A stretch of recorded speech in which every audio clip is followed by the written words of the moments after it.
Bonjour à tous, c'est John Jordan, bienvenue dans cette nouvelle vidéo les amis. Nous avons des informations concernant le prochain film Dragon Ball Super, Super Héros.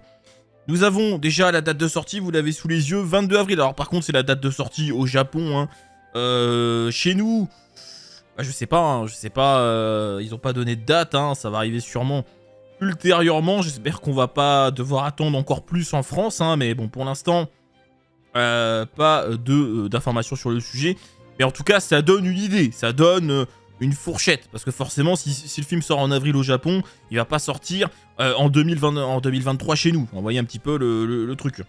Donc bah, ça fait plaisir déjà cette première date, et on a un trailer que j'ai pas encore regardé, donc je vais réagir au trailer en direct du coup dans cette vidéo, et on va regarder ça. Alors là la vidéo elle est sur la chaîne principale, mais de plus en plus ce genre de vidéo ce sera sur la chaîne secondaire, n'hésitez pas à aller la rejoindre.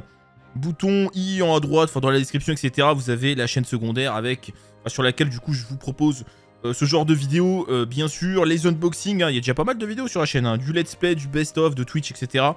Donc n'hésitez pas à aller vous abonner pour voir tous ces contenus qui varient un petit peu de Dokkan Battle. Bon bah du coup on est parti pour le trailer, let's go.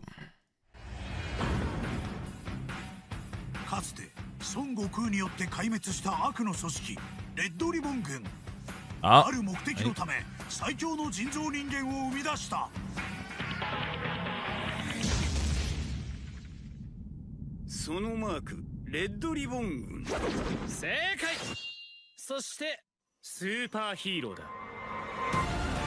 Hein?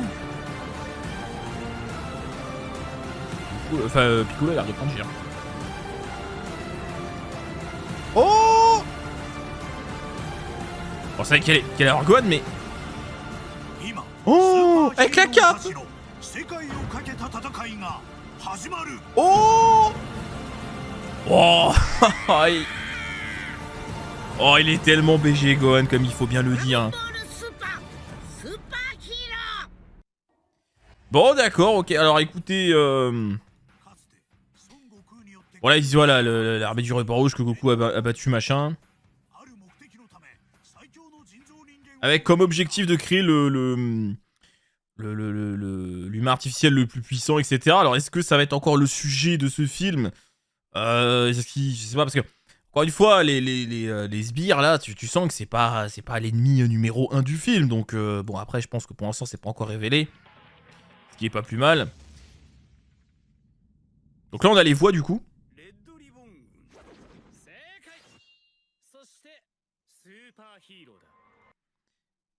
Et ouais, du coup, ok, mais c'est ouais, bizarre, du coup, il dit ruban rouge, oui, c'est ça, mais super héros aussi, c'est ça. Ouais. Bon, disons, Piccolo se fait défoncer la gueule. Voilà, Gohan arrive avec la cape, avec la tenue de l'Arc-Ciel, aïe, aïe, aïe, aïe, aïe, tellement stylé quand même. Bon, on voit un petit plan avec Vegeta vite fait, bon, je pense qu'ils sont en train de s'entraîner, clairement. Bon. Et Gohan qui arrive avec, oh là, avec la tenue... incroyable. La tenue de l'Arc-Ciel, c'est beaucoup trop stylé. Bah écoutez, oui, ça donne envie, mais bon, en fait, bon, je vais pas répéter tout ce que je dis dans ma vidéo sur l'affiche, qui est dispo sur la chaîne secondaire. Mais Gohan au centre de l'intrigue, c'est une bonne nouvelle. C'est une très bonne nouvelle, et d'un autre côté, pas forcément, mais bon, je vais pas tout répéter, mais pour faire simple, si le film nous raconte une histoire intéressante, quand bien même il n'y a pas trop de transformations, etc., moi je m'en fous, c'est pas un problème. Mais le souci, c'est que si Gohan peut gérer la crise d'une manière ou d'une autre, ça veut dire que les enjeux sont pas si élevés que ça, parce que, voilà, évidemment, si Gohan peut gérer, c'est que, bon, c'est pas non plus une très grosse menace. Maintenant, si on nous raconte une bonne histoire autour de ça, moi je dis pas non. Voilà. Bon, visuellement parlant, bah, ça reste la CGI. J'ai quand même l'impression que, je sais pas, c'est peut-être un petit peu plus fin, mais enfin, non, enfin, que le premier trailer, mais je sais pas trop, mais bon, ça va. Je pense qu'aussi, on commence à s'y habituer malgré tout, forcément, à force de voir le trailer en CGI, bon, bah, on va s'y faire, Mais bon, on verra bien à la fin le rendu, on va pas... Voilà. C'est vrai que, clairement, moi, je suis pas trop fan de ce rendu, je vous l'ai déjà dit, en CGI, c'est-à-dire en 3D, ça fait très jeu vidéo. Mais bon, on va quand même laisser une chance au film, On va pas, enfin, je veux dire, je vais pas ne pas aller voir le film juste parce qu'il est en CGI, non. Bien évidemment que non. Si derrière le film il y a un bon scénario et tout, bah moi je suis très content. Mais bon, c'est vrai que j'aurais préféré une animation traditionnelle, hein, comme Broly, etc. Donc les amis, écoutez le trailer, ouais, il est pas mal, hein, il est pas mal.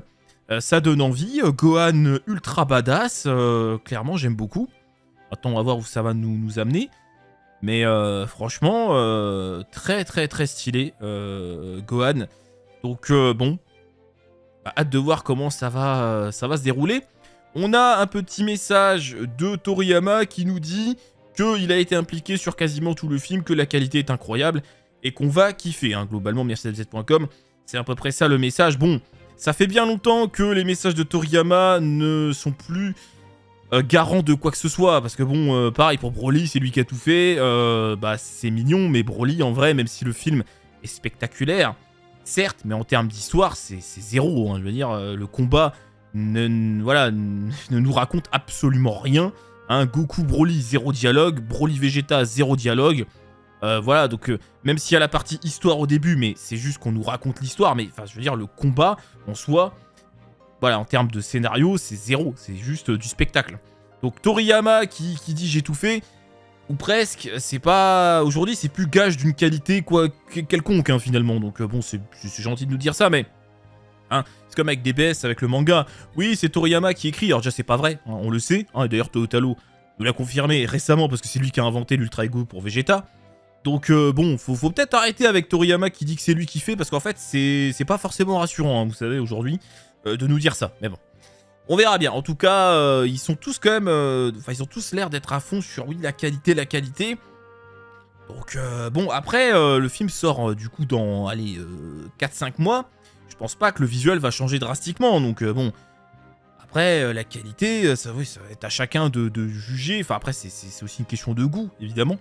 Hein, il y en a qui peut-être adorent la CGI, peut-être évidemment, mais bon, voilà. Après, c'est vrai que je trouvais que en fait là, les phases qui étaient de nuit, où il y a Gohan, je trouvais que c'était moins choquant que les phases de jour, où je trouve qu'on ressent encore plus cet aspect 3D. Donc faut voir, hein, on verra bien sûr ce que ça va donner à la fin, mais bon, je pense que malgré tout, de toute façon, on va s'y faire. On n'aura pas trop le choix. Et puis sinon, une dernière information vite fait, mais ça c'est le manga, c'est on nous dit que l'arc de Granola est en train d'atteindre son climax et qu'un nouvel arc va commencer en 2022. Voilà. Donc, mine de rien, l'arc aura été assez rapide. Je sais plus quand il a commencé, l'arc Granola, mais... ça va quand même, ça a été assez vite. Hein. Bon, après, on est sur le climax, ça veut pas dire que ça va durer encore 2 chapitres, mais... Bon, c'est... Ouais, je pense qu'à mon avis, ce qui va se passer, c'est que on va arriver jusqu'au film, le film sort, et puis après, on enchaîne un arc qui est après le film. Probablement. Hein, parce que ça serait bizarre de faire un arc qui se passe avant le film. Ce serait un peu curieux quand même, hein, mais comme dit, ça va se passer après. Donc bon je sais pas, hâte de voir ce qu'ils vont nous proposer. Pour l'instant, l'arc Granola, franchement, est pas mal du tout. J'espère qu'ils vont pas niquer la fin, hein, comme avec quasiment tous les arcs de DBS en fait. Hein. Donc j'espère que là, ils vont trouver une fin qui est convenable. Ça serait vraiment cool parce que Molo, ils ont qui était pas mal, ils ont totalement défoncé la fin. Enfin, Toyotaro a niqué la fin. Excusez-moi des termes, mais il faut le dire. Donc j'espère que là, ce sera pas le cas et qu'ils nous feront une fin, une bonne fin, une fin intéressante, voilà, on verra ça. Mais parce que pour l'instant l'arc Granola est vraiment pas mal, donc s'il vous plaît, enfin ne foirez pas comme avec les autres arcs, s'il vous plaît, ça serait sympa.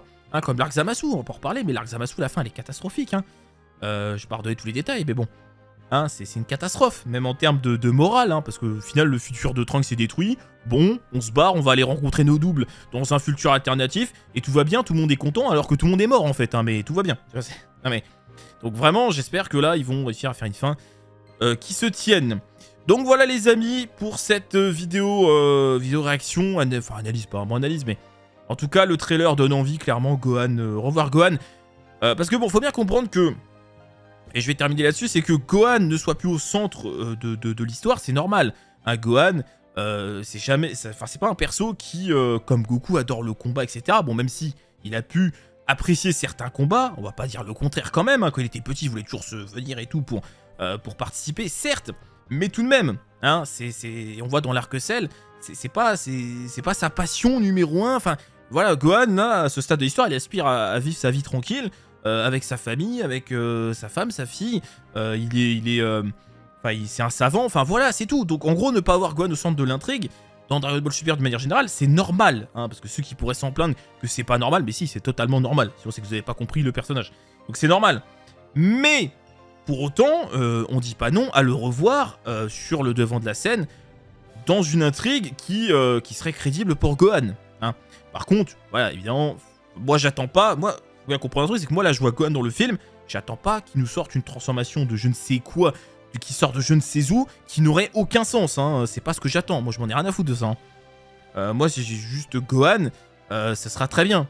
Hein. Mais il faut que là, par contre, le scénario proposé soit en corrélation avec ce que le personnage est censé pouvoir proposer de son côté. Hein, tout en gardant en tête que, évidemment, au stade où on en est, l'écart de puissance avec Goku et Vegeta est totalement immense et que, justement, il faut arriver à trouver un scénario qui soit crédible pour Gohan. Qui soit crédible. Et c'est ça toute la difficulté, je vous en ai déjà parlé dans la vidéo sur l'affiche, c'est que c'est toute la difficulté de DBS aujourd'hui, quand ils veulent faire briller des personnages qui sont à milieu des personnages principaux, qui sont Goku et Vegeta en termes de puissance, évidemment, bah, c'est pas évident, parce qu'il faut trouver un scénario crédible qui fait que ces personnages soient logiques, enfin, et que ça se tienne, et que Goku Vegeta ne puisse pas intervenir, ou pas tout de suite. Voilà, faut trouver des solutions, c'est à eux de trouver les solutions, hein, c'est comme ça, mais c'est vrai que c'est pas évident. Donc voilà les amis, sur ce on va se laisser là-dessus, n'hésitez pas à lâcher un petit pouce bleu, à vous abonner si c'est pas déjà fait, à checker la chaîne secondaire et à vous abonner également, il y a plein de choses déjà à regarder, n'hésitez pas, bonne journée à tous, à très bientôt, salut!